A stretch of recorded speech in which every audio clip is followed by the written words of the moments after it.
Well, hello folks, and welcome back to the channel. Well, that's the Scottish trout season over now, and I have to say I won't miss it. My 2025 season was a complete disaster, plagued by drought and dangerously low rivers.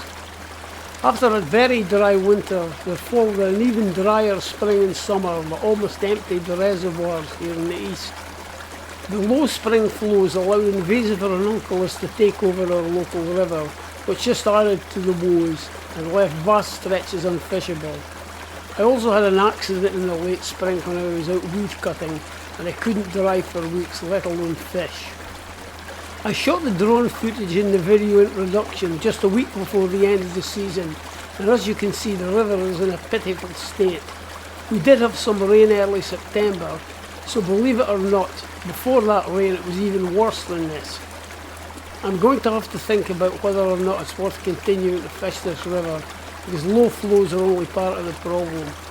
The banks are dangerous and electric and barbed wire fences have completely cut off access in places. It's a real shame, but that's the way it is. Perhaps the farmers don't want us there.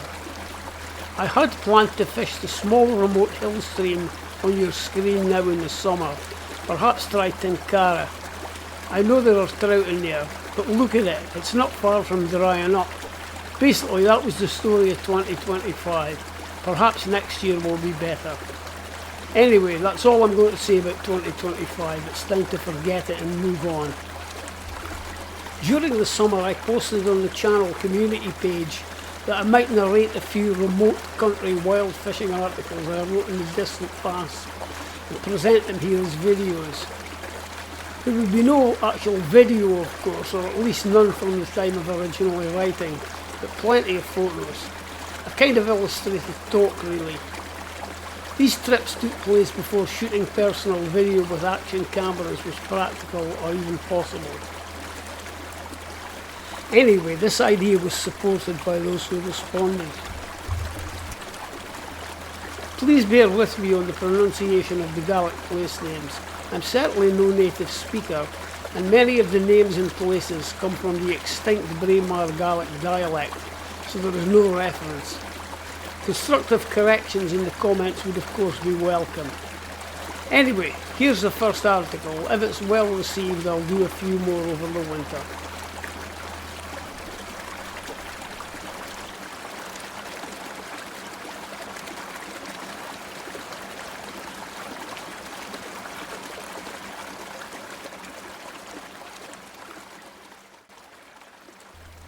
In Scotland there are many remote, hard to get to lochs. Then there are some that are out there in a class of their own.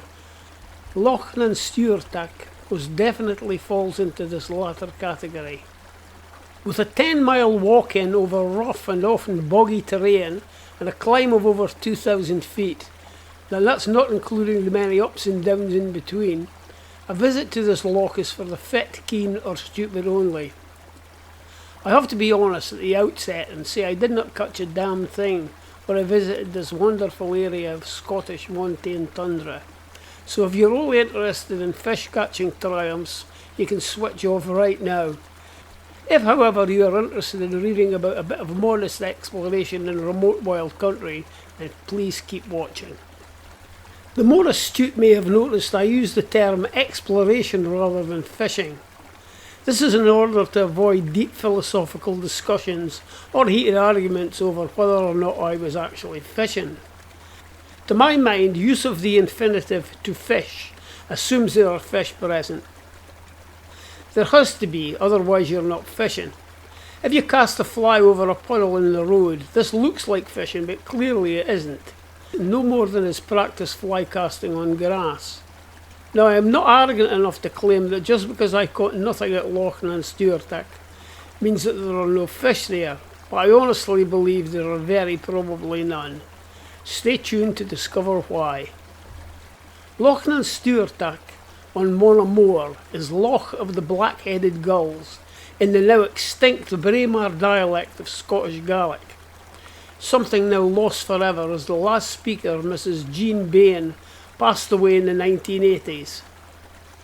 Mrs. Bain was actually born south of the border and had moved up to the area to live with relatives when she was a young girl.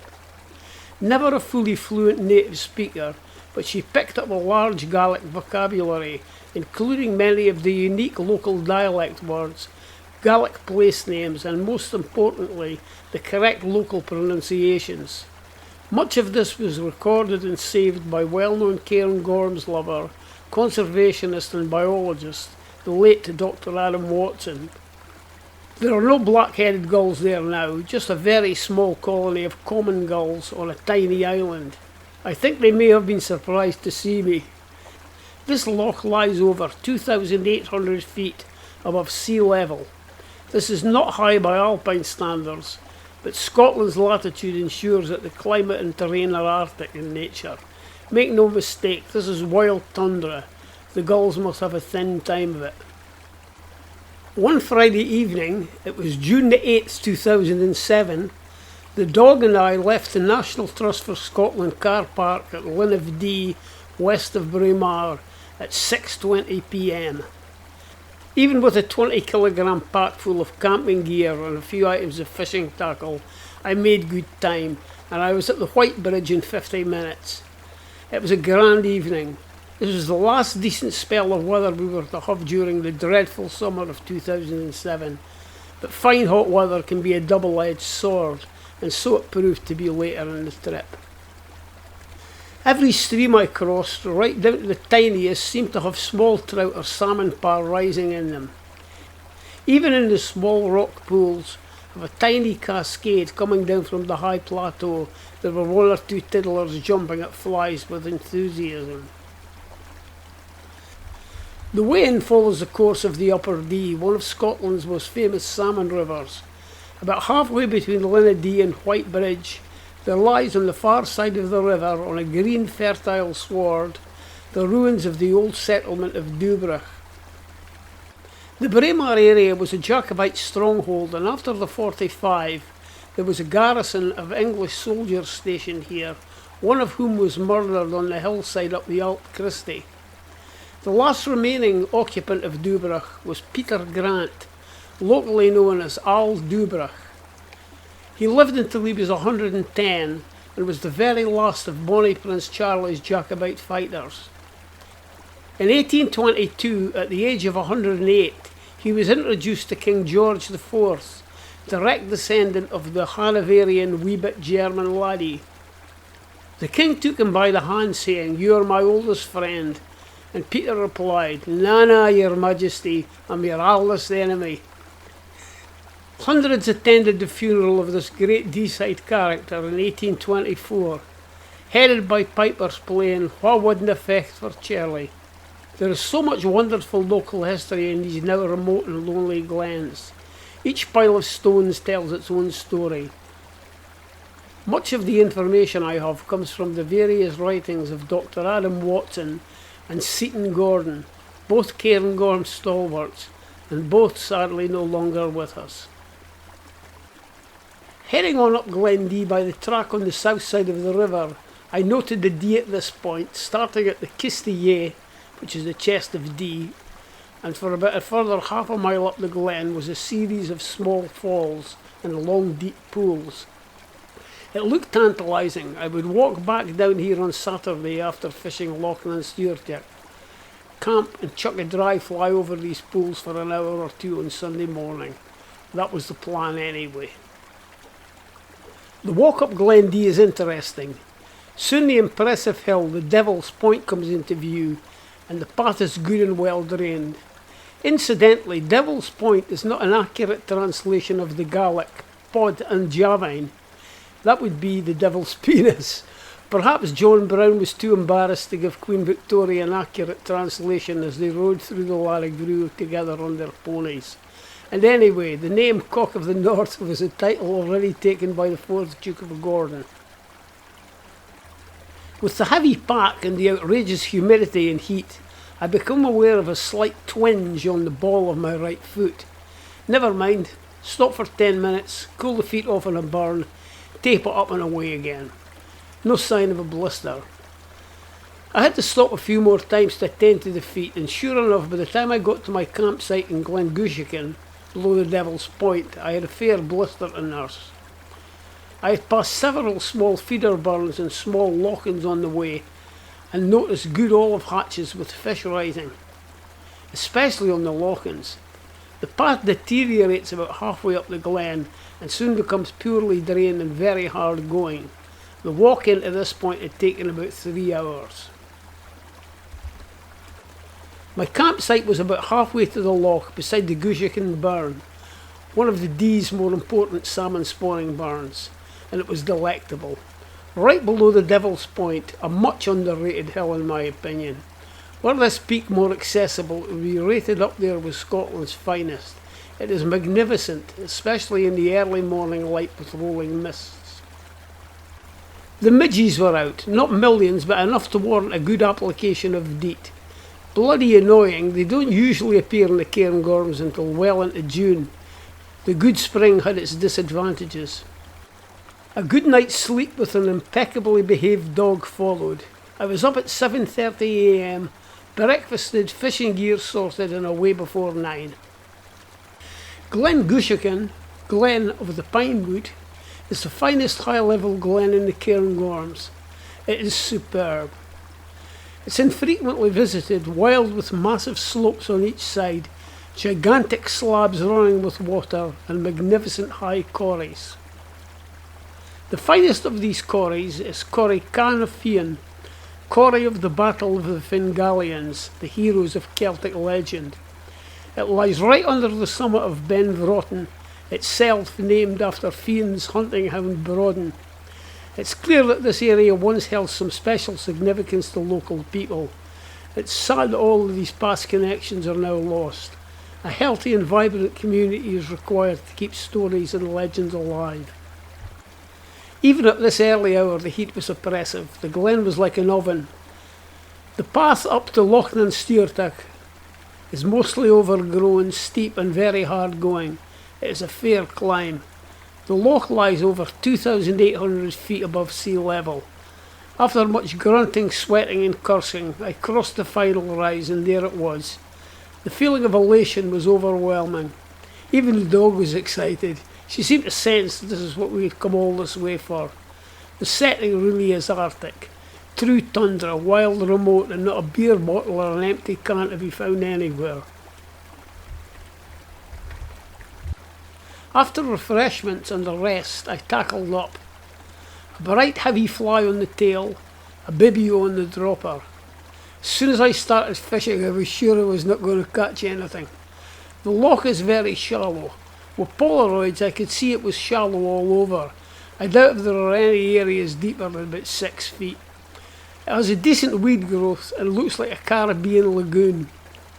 The water is of incredible clarity, and shallows above the wide areas of bleached white granite give way to darker areas of slightly deeper water, creating the lagoon effect.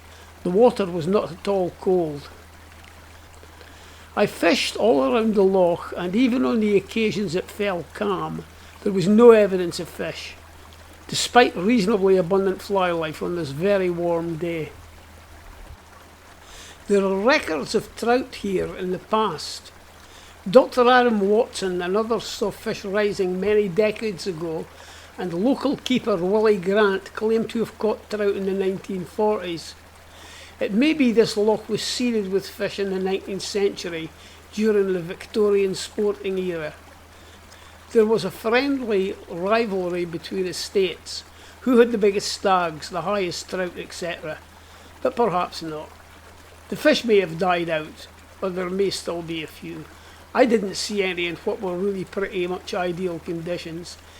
In severe winters like some of those we experienced in the 1960s and 70s, a high shallow loch like this would have been frozen for at least half the year to great depth. Whether or not fish could have survived this is anyone's guess. The Scottish Government's website claims there are trout and Arctic char in this loch.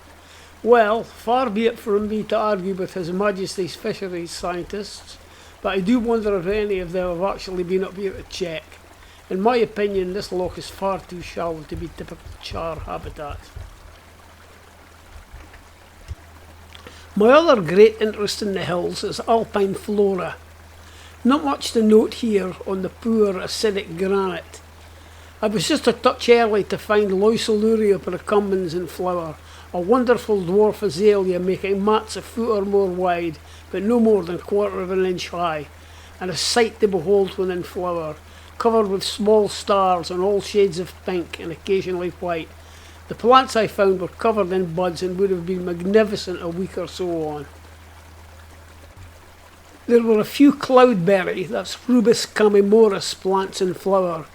Incidentally, it's said that in the far north, cloudberry were harvested and used to make preserves. Well, in the past I've picked their bright red fruits on a few occasions and found it to be pretty foul.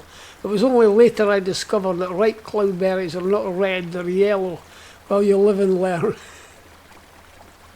On the way up I had noted a few patches of alpine lady's mantle, that's Alchemilla alpina, and a few plants of the exquisite starry saxifrage, Saxifragus stellaris. I headed back down the glen to the tent. On the way down I disturbed a bird at her nest. If she had just sat tight I would not have even known she was there. It turned out to be a common sandpiper, and the nest held 4 eggs. First one I've ever seen. At the tent I cooked some food, then broke camp, shouldered the pack and headed back down towards Quistillet, the chest of D. By the time I was halfway there I was in trouble.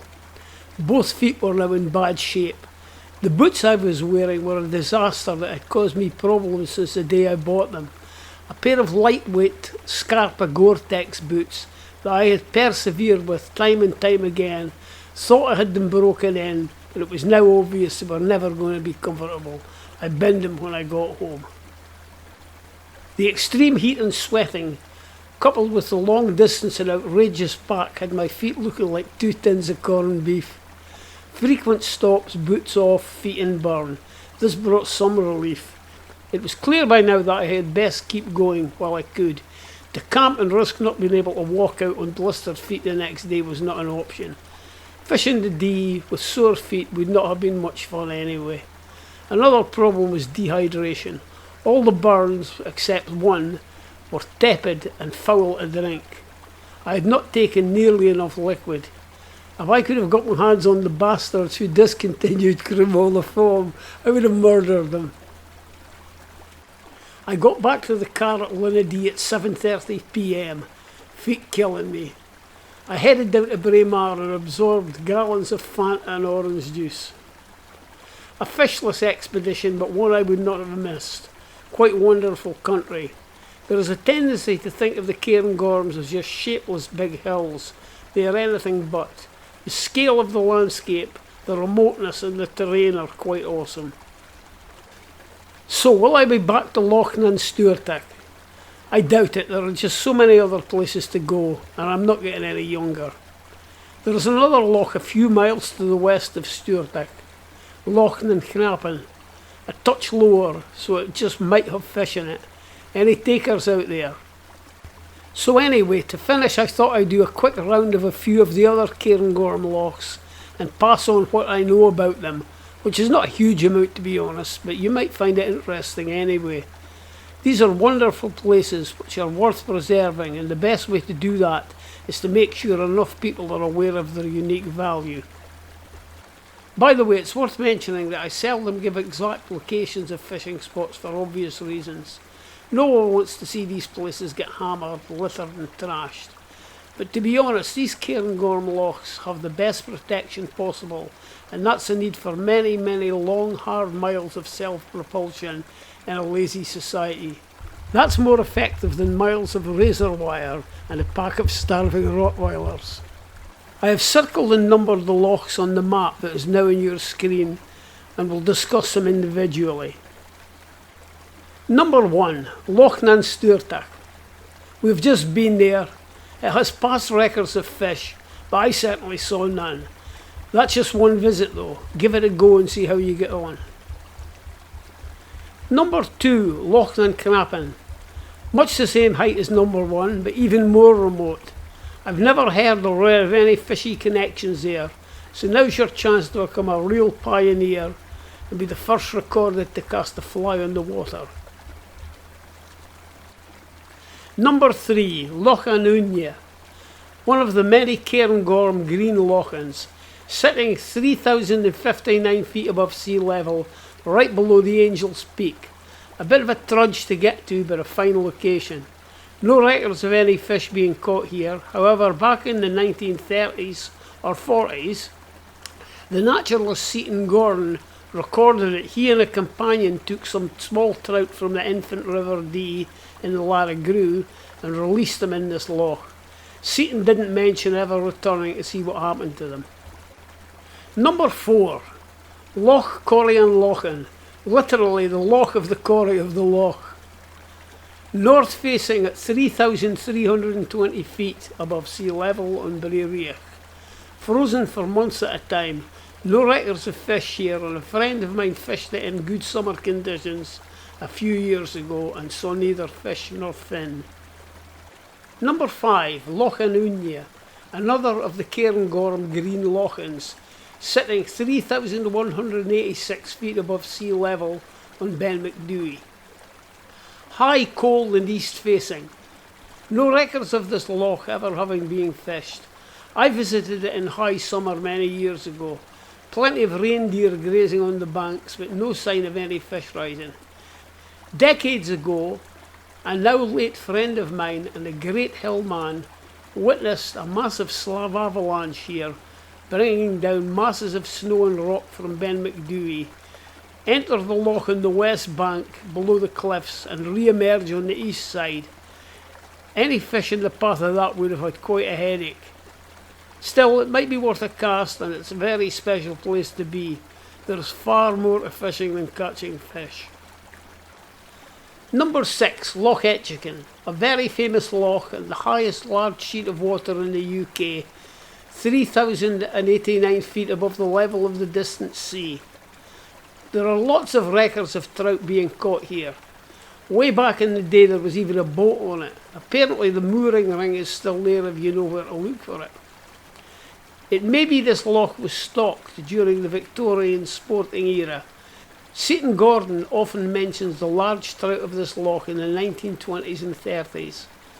Adam Watson recorded that fisheries scientist Neil Campbell stocked the loch with thousands of trout fry way back in the early 1960s, presumably as some kind of experiment. An angler I know told me he caught some thin trout here in the early 1990s on a spinner.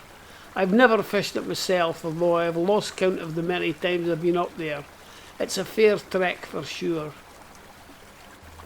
Number 7. The Dhu Lochans, just east of Ben Vein in the Larrigan Louis at 2,286 feet above sea level. I've never heard of anyone fishing these small lochans, but I would be astonished if there were no fish in them. Numbers 8 and 9, Loch An and Loch Einich. No need for any analysis, both lochs are teeming with fish. So anyway, I hope you found this interesting, and if this style of video is popular, I'll do another few like it over the winter to tide us over until the real fishing starts again in spring. Let's hope 2026 is better than 2025 was. If you stuck with me this far, thanks for watching, and hopefully we will see you in the next video, whenever that may be. Bye for now.